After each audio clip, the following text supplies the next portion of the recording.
చూడు నాయనా జగను, కోటరీ కళ్ళు చెవులు నీవిగా చేసుకోకు.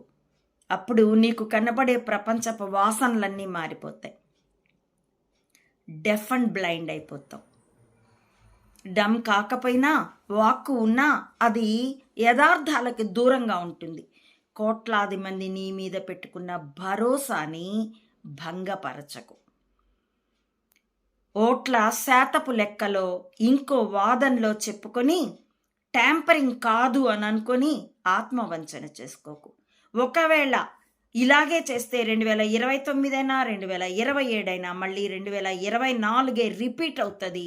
మళ్ళీ అప్పటి ట్యాంపర్కి ఇలాంటి మామూలు కారణాలు, జనాలు ప్రభావితం అయ్యారు, లేకపోతే ఆశపడ్డారు, లేకపోతే ఇంత శాతం ఓటింగ్తో ఓడిపోయాము అని మరో 5 ఏళ్ళు 2029 నుండి మరో 5 ఏళ్ళు 34 వరకు కథలు చెప్పుకోవాల్సి వస్తుంది. Please take